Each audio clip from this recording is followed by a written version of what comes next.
Hello there, this is Sandhya and welcome to Dynamic Living. Lady, I must say, who's extremely versatile and does so many things with utmost passion. But her main passion is to help people find their purpose and lead a fulfilled life and live up to their potential. So I will now be adding Sandhya in, and Sandhya lives in Bombay, and you're going to get to know her soon. And please ask us questions, because we're really happy to share it with all of you, because that's what Inspire Aspire is about, is to help all of us evolve, grow and thrive. So welcome Sandhya. I'm just going to add you in.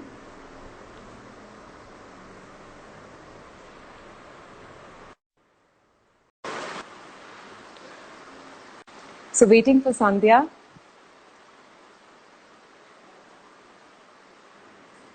Hello, Priya.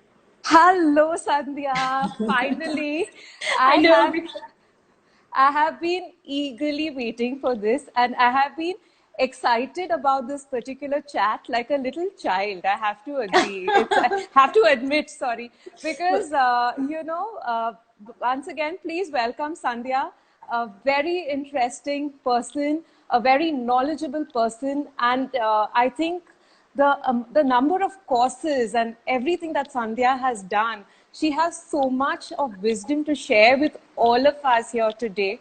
And we are truly looking forward to this, Sandhya. We're here to feel enriched and evolve and taken a few inputs from you, because you are the expert here on the show. So welcome.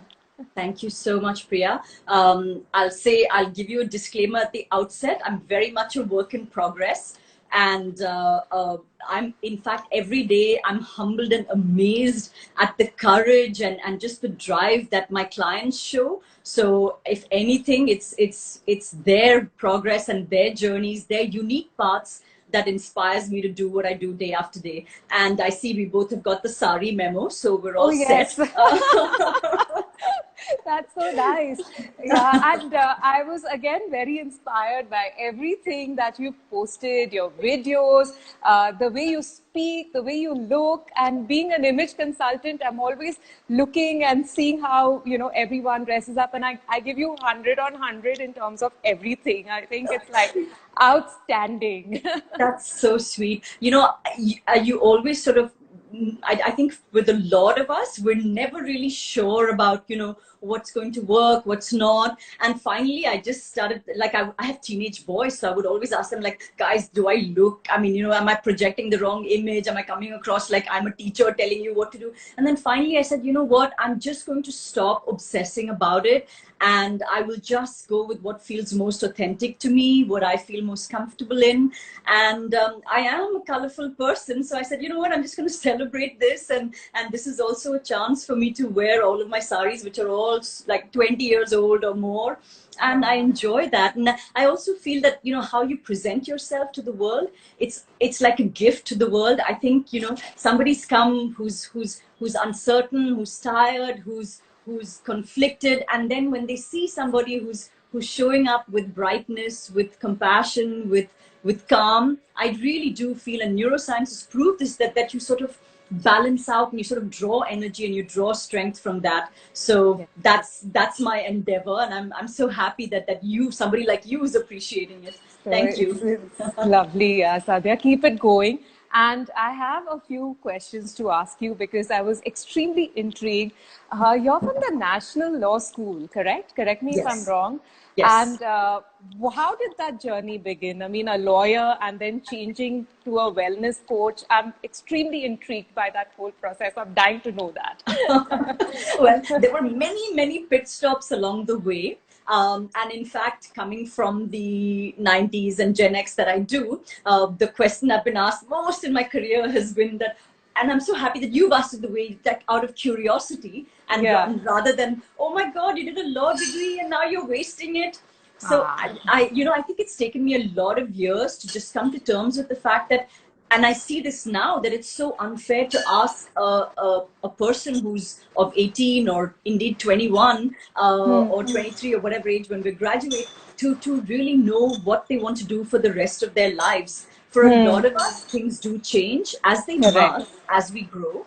And also, not everybody's driven by one burning passion. I knew from the day I was born that this is what I was going to do. So I have no regrets. The legal education was absolutely wonderful, but I think I knew, confused as I was, I knew right from the start that it wasn't for me. But what it did do was inspire me to sort of want to serve a larger good. And I think that motivation continues. Which is why I do a lot of my work in the public domain. It's one thing to have a successful career coaching people one-on-one, but I think my bigger calling or dharma has been, how can I create maximum reach with just the time that I've spent learning what I have, or if there's any way, any of the skills that I have that can help the maximum number. So that's what law school to life coaches has. Yes, it's law and life. So I think you've at least kept the two L's going and loving everything that you do, which makes it the third L. And keep it going, Sandhya, because I was so, because for me, I've always been drawn to lawyers because I feel they have this whole memory capacity, and especially your school. I mean, it's the best in the country, and I was like so proud of you, and still am. And thank you. I'm happy. Sorry, I was going to say I'm happy to hear you say that, because you do know that lawyers are equated with very unflattering terms of comparison usually, but I do see my batchmates, my seniors, my juniors doing such incredible work, not just both commercial law and policy litigation driven. Every aspect has its place, and I have a tremendous respect for the legal fraternity myself, so thank you for that. Yes. And coming back to coaching, see, I have been reading again, everything that you've mentioned. And I was again, considering keeping the whole pandemic in mind and the negativity which is floating around people and this uncertainty. So is there anything that you would like to share with us as to, little tips on how to cope with the challenging times that we're going through? There's been a lot that's written about that, Priya. One of my explorations for anything, and I think this is what drew me to coaching as well, has been to sort of try and, rather than treating the symptoms, for us to go to the root of the why, right? So, of course, there are tips that we read in the media and in articles about how we get overwhelmed largely with this bombardment of news and information and WhatsApps and also, so one is the bombardment of information. Two is the sheer uncertainty of our immediate future, and for many of us, even the future going forward, right? Many of us have lost jobs. Many people, I know of people that have been offered a contract, and then now the company's not even answering their phone calls. All of this uncertainty is very destabilizing. At the root of it really is just our brain's capacity to deal with all of this. So our brain is not, in fact, like this supercomputer that's receiving inputs and telling us, okay, now Sandhya, do this and do that. In fact, the inside of our brains it's more like the 6 blind men or the 5 blind men who are feeding the elephant. We sort of get all of these inputs, and all of us have to, our brains have to kind of make sense of all of this. It needs time to process this information. It needs historic reference to say, okay, this sounds like, so imagine that our eyes are merely just taking in sensory input. Even for me to interpret that Priya is sitting in front of me, I need to have seen a Priya-like person before. you know what I'm saying? To say, okay, this is a woman, okay, this is who she is, and yes, I see the face, I've seen the face before. It needs to connect all of these dots. For me, it's not as simple as saying that, okay, here's Priya. My brain needs to do all of that work for me to register that.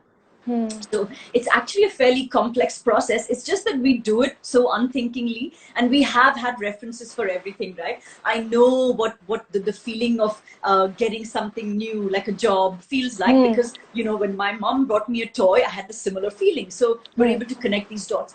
The pandemic has brought for us a situation that in our collective brains, we have never had to face this sort of situation before, right? How many Correct. in our lifetimes, even for us in our 40s, we've never even seen a world war. And No. certainly with the kind of information sharing, even if, our parents who've lived through a world war or whatever, they didn't have access to minute by minute information. So Correct. on one hand, we have an uncertain future. On the other, we have zero reference or context for our brain to say, okay, let me connect these dots and let me give Sandhya an appropriate response for this situation. So even me with my learning and with my mindfulness practice, I get thrown sometimes, and but two things. One is that it is okay for us to accept that, it is okay. A lot of us expect that, oh, I've been such a high functioning adult all my life. I need to continue to function high. Let other people have anxiety problems. I don't allow myself that. So I think the number one rule is to just allow yourself this, the feelings to come out. But the second thing is the well-being that you can do. Give your brain a chance to process. Give your brain a chance to sit with these feelings. It's like when somebody has to grieve, rather than making things very easy for them, or even with our own children, if something's happened and they've come back crying from school, we're so quick to try and take away the pain and distract them and say, okay, come on, I'll buy you an ice cream, let's forget about this happened. We need to give ourselves, in fact, time to process. So I'm like, you know what, you want to cry, go ahead and cry for a bit. Today you don't feel like working, just call your boss and say, listen, I can't work today because I'm simply feeling overwhelmed. Just giving your brain the time to process. It's like filing, if you say, okay, all of these files have landed on my desk at the same time, please give me some time to just clear it away and put it away in the appropriate folder and the appropriate drawer. Gives us so much better capacity to deal with all of this. And yet, do we do that? No, we don't. No. We want to consume more social media. Then we say, oh my God, everybody's baking sourdough bread. How am I not doing my job and cleaning my house Correct. and taking care of my kids, and I'm not baking sourdough bread? Yeah. These are the sort of things Correct. that we do to make things so much more difficult for ourselves. Oh my God, I just love the way you explain things, to start slowing down and filing things and compartmentalizing things rather than, yeah, there's so much of social comparisons that are going on because things are being, shared to probably ease people out and probably help you relax. But we are sort of getting consumed, we are, like you rightly mentioned, and trying to somewhere be like everyone else and getting back into this whole race and not letting ourselves heal. So I just loved what you said. So I think it's important that we let ourselves heal and let ourselves grieve and just slow down and take that time to recuperate and become more resilient, right? So, Definitely. so then the other thing that I want to ask you is that you are a woman who probably inspires a lot of people out there, the kind of work. I'm sure your clients inspire you too. But who has been your role model while growing up, or probably once you entered your 20s or even your early 30s? Has there been any particular person who has inspired you? This is something that I've grappled with all my life. Okay. But Whitney Houston came to my rescue actually when I was, I think, 8 years old, where Ah, when she sang, not as a role model no, necessarily, but but I get when she sang, I decided long ago never to walk in anyone's shadow, and yes. it's not whatever as something I Yeah, forgot. But correct. and so I learned to depend on me.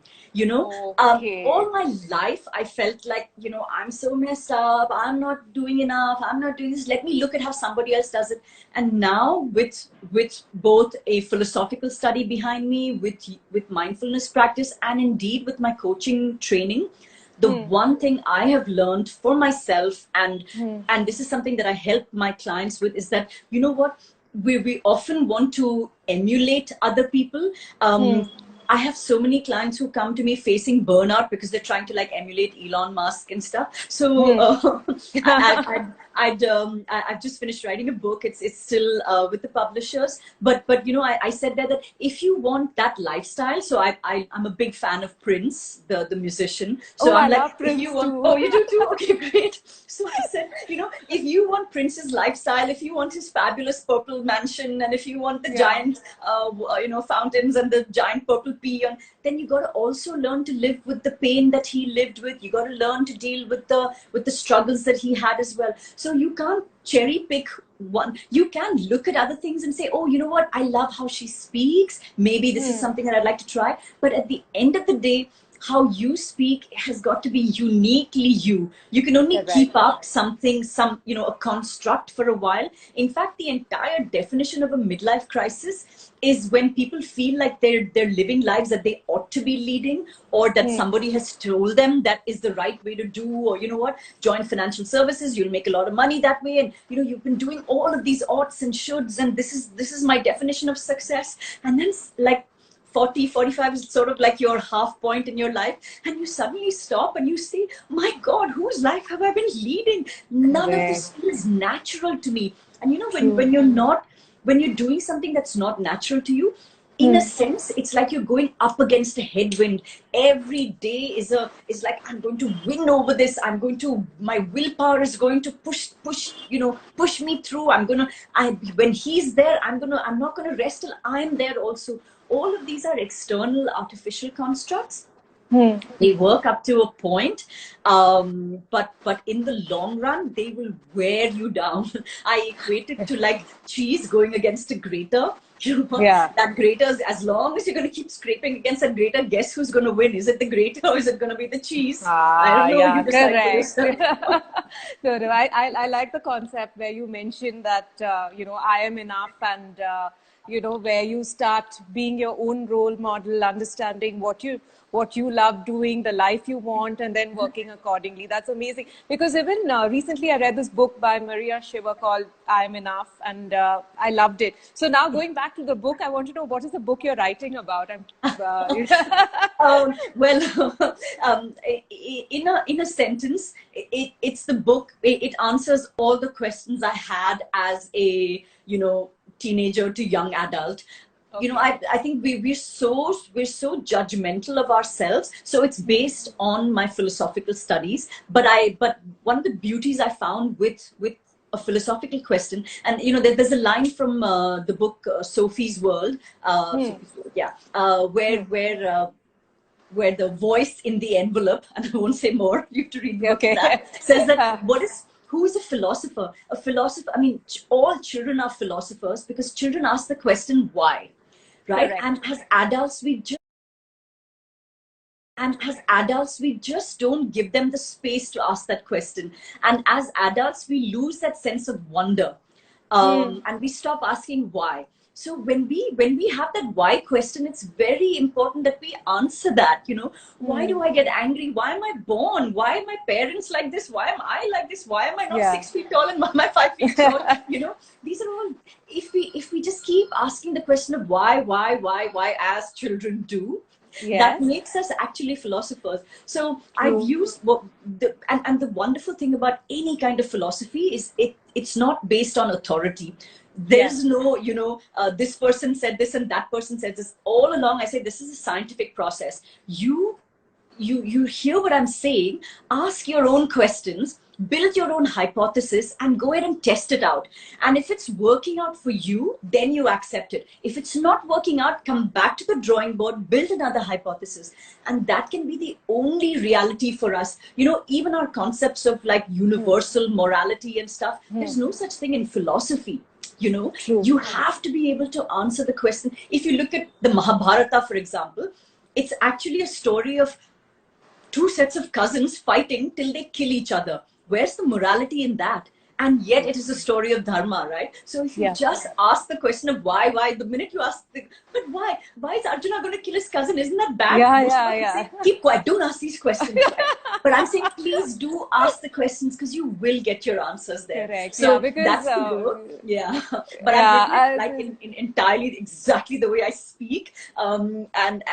It's rather irreverent, and I use a lot, and there's a lot of like conspiracy theories in it and all of that, and a lot of pop songs from the 80s as my sources of philosophy. So yes. I think we all grew up in the Madonna, Michael Jackson, Grammys, pop up the charts. Oh my God, yes, absolutely. We still like record it on our VHS tapes. Yes, and I remember tell me. Go ahead. No, I remember after every unit test or terminal exams, we would go to our cassette library, bring those VHS pop up the Yes. charts and go and buy the books so that we knew the lyrics and wait for Yes. Grammys because that was the only source of anything at that International music, time. Yeah. absolutely, absolutely. There used to be a show as well on Friday nights. I think Nikhil Kapoor used to Yes. host it. Yes. But you know, the thing is that my kids always make fun of me because whenever there's some like gyan I want to give them, I have a pop song that fits exactly what. So I've decided that all songwriters are philosophers, and indeed, I Yes. mean, you know, poets, philosophers, whatever you want to call it. And I'm saying that all the wisdom of the world, I have come up with none. I take zero credit for the philosophy I've come up with.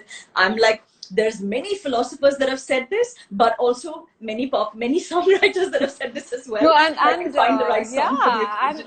and see those days. I think, of course, even now there are very intense writers and everything. I mean, the music has changed, but at that time the lyrics were like, for me, it was "I Will Survive." You know, when that song used to play in the nightclubs, I think all of us used to like just sing it and yeah. So yeah, songs do influence us. It influences Absolutely. everybody, and as long as we learn from whatever source influences us, I think that's fine. And I love everything that you're sharing, Sandhya, because there's so much of, and I think when I was reading about you, and I always try to help my clients discover their signature strengths. Okay, so whether it's love for learning, appreciation of beauty, so for you, one thing which, as I read your entire website, I got to know that you love learning. You are a learner. You're like this work in progress learner. And so can you share a bit about your signature strengths which are helping you in your journey right now? Sure.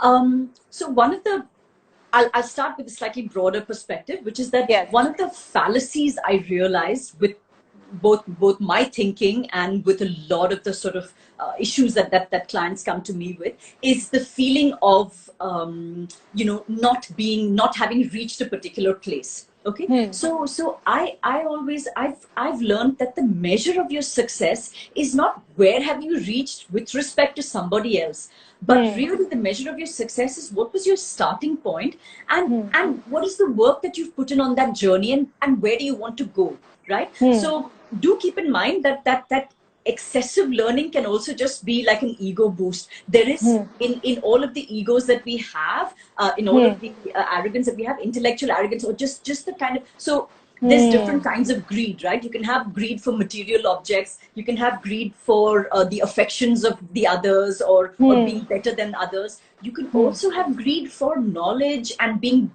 sort of intellectually superior to others. You can also have greed for a spiritual path. A lot of Okay. people get completely obsessed and get stuck right there. A lot of people get completely obsessed with their intellectual pursuits, but they get stuck right there. The measure of your progress is, are you moving? Are you moving in the direction that you want to do? So for me, I realized that my peculiar circumstances didn't give me a lot of skills in the area of wholesome relationship building, in the area of just acceptance of myself, in the area of how I value myself, how I see myself with respect to others, how to bring people together. So these became, when I saw that, again, I was that cheese going up against the grater. Every aspect that I saw myself going up against the grater, I would say, I want to understand why, what was behind it. So that really became where I started. And initially, like failing, terrified of just being shown up for an ignoramus. But then I said, you know what? There's no way you can imbibe all the wealth in the world, and the beginning of wisdom is accepting that I don't know, and it's okay to be in a place of I don't know. So therefore, I said that okay, there's also, I mean, it's wisdom is also, I mean, information. I won't say wisdom. Wisdom is information is endless, right? And for somebody, if you're a person who enjoys reading, studying, it's as attractive. It's so easy to say, see, at least I'm not Netflixing. I'm sitting and learning something. But action is what brings change. Growth comes not just from learning, but to be able to actually process all of this information, to assimilate it, and to actually live your life with this new learning and understanding. More than learning, I'd say understanding. So now, in fact, it's partly a couple of things. I felt that there were many gaps in my information in becoming the person of really coming to self-acceptance. So a lot of my learning revolves around that. And then how to be able to transfer that or help other people without jumping in to rescue them. There's a big difference. So it's very tempting to sort of say, oh, I've learned this, I've lost 20 kilos. Now let me show you how I lost it. You must also lose 20 kilos. That comes from that's I feel like an error of empathy. Just because this worked for me, I don't even know that you want to lose 20 kilos, first of all. So the first question is to ask, what do you truly want? And what will be your path to get there? So to keep yourself out of that, again, became a large part of my learning. The one thing that I've learned to do with great difficulty now. Sorry, we've had another power cut. We are in a today. Bombay is not the best day for people. Yeah. I know. once in a lifetime sort of situation, but exactly. It is what it is. Thank you for your understanding on this. So the other thing I've learned to do, Priya, with great difficulty is to now to say no to things. It's so tempting for me to sign up for the next course, but I'm like, so this is a universal rule again. Every time you're faced with a choice, there are two ways you can go, right? You need to ask yourself, is this taking me in the direction that I want my life to go in or not? And if it's not, then the answer is simply to say no. I have one of the biggest learnings for me has been to say, this is not helpful. This is just for my, ego boost. This is just to add another degree or whatever it is. So I'm like, no. For me, it's far more important to assimilate this information that I already have. I haven't assimilated it fully. So let me sit with that. Let me work on that. Let me contemplate on that some more. So yeah, that's my peculiar struggle. And I think, like you rightly mentioned, for you, learning is probably bridging the gaps that you feel you have, rather than accumulating a lot of overdoing it and getting egoistic and about the whole process of learning. Very well put. Any other strengths that you feel that has helped you in this whole field of anything else? So one of the exercises that we are trained as coaches is to actually look at what we believe are negatives in our own lives and to reframe them, to see how that actually became a strength and an opportunity for us. We have to do a lot of introspection and go into our dark places as coaches as well. And I think it's essential, right? Because it's needed. Unless you're able to do the work, how can you ask somebody else to do the work? So for me, I think because a lot of my dark places came from feeling unsafe or feeling very vulnerable. So therefore, I began first by I trying to make myself very strong. So I think that's possibly behind what made me embark on a fitness journey. Like I just wanted to be strong enough to punch the people. Yeah. It kind of probably grew there. Again, we don't always know these things, but if I had to take a guess, that's probably where it started. But also earlier, which was that I felt vulnerable. So I said, look, I'm that being in that place of vulnerability gives me the eyes, gives me the empathy to see other people who are vulnerable. But again, to resist the urge to simply jump in and rescue, rather to say that, hey, listen, you're running your own race, you're running your own, you're in your own event. If you need a pole vault, let me help you be that pole, but let me not hold your hand and drag you along to help you win that, to run your particular race, So to me, because I was vulnerable, probably it helps me empathize better and see vulnerability in other people and indeed see the suffering of other people. So that's been my, I think that's how I've converted one of my dark places, or one of my, yeah, weak which spots, I would probably say. weak spots into something Yeah. and changed it to your own strength, which you help Yes. people. And very nicely put, because that's what we do in coaching, right? We just guide them to achieve their goals, and we help them help themselves, you know, so that if we do too much of hand holding, then they start becoming too dependent and they're not sure. But, you know, this whole process, and that's what I loved being a coach and training, because I just felt it teaches you so much more, and it helps me to deal with clients so much better. Because before doing my coaching, I was actually hand holding everybody, giving people Yeah. solutions, thinking I'm this Yes. know it all. But now we help them come up with their own solutions, so that it's like a permanent change, you know. So Absolutely. you've put it wonderfully. And see, I again, there are two courses that you did. One is the REST, correct? REBT. REBT. Yes. REBT. Yes. And what is that all about? So REBT is it's rational emotive behavior theory. Okay. It's a way in which we go really.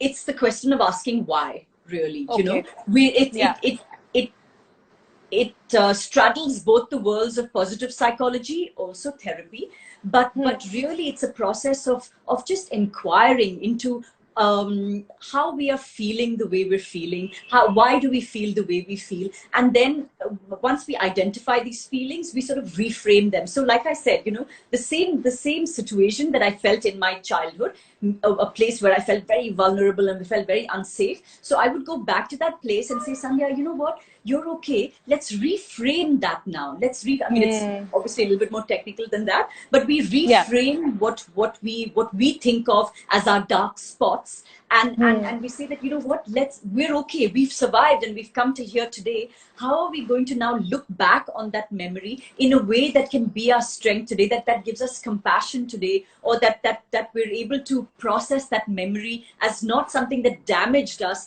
but in fact has given us the strength and has made us uniquely us today.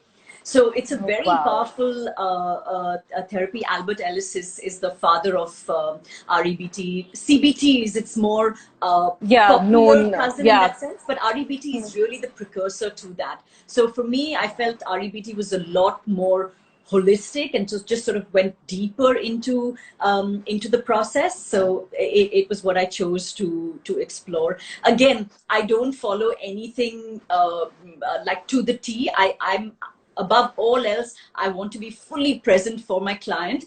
And really the process is just of asking the question that I feel that the client where the client wants to go, or maybe what the client may be hiding, or you know, is Yeah. evasive about at the moment. So these are just sort of tools, but I don't follow any one process completely to the teeth. And I think when you're fully present for your client, if you ask me, did I use REBT, did I use MBSR, I'll be hard pressed to answer that question No, and I myself. think at that time, I think you probably just go with your intuition, your gut, because the good thing, Sandhya, is there's so much of knowledge within you in a nice way, because you've sort of figured everything out within yourself, that when a person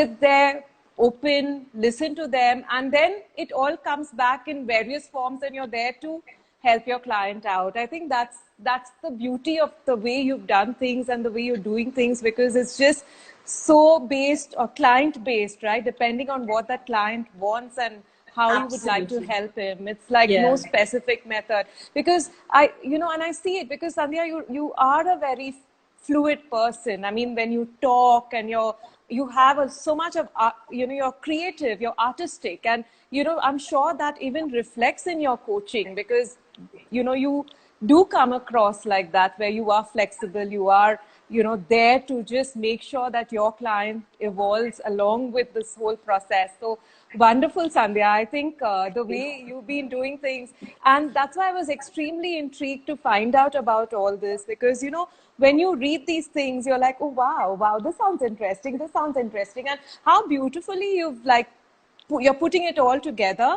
And at the So same sweet. time, Thank you. you are so approachable, and you're right, because sometimes too much of knowledge can even kind of intimidate a person, right? If you feel, oh my god, this one made like, but I think your approach is just wonderful, Sandhya. I think the universe is lucky to have people like this who are here for people to help them evolve and get over whatever challenges they want to go through. And even what you recently told me, that geography is now history, I love that. Not my line. It's actually a copywriter from Lintas, I think, who created it in the 90s. But I loved Okay. it so much, so much. It was a Yes. tagline. I mean, it was on some hoarding, I remember, but I Yeah. never forgot it. But never more so now, right? I Yes. mean, I'm seeing.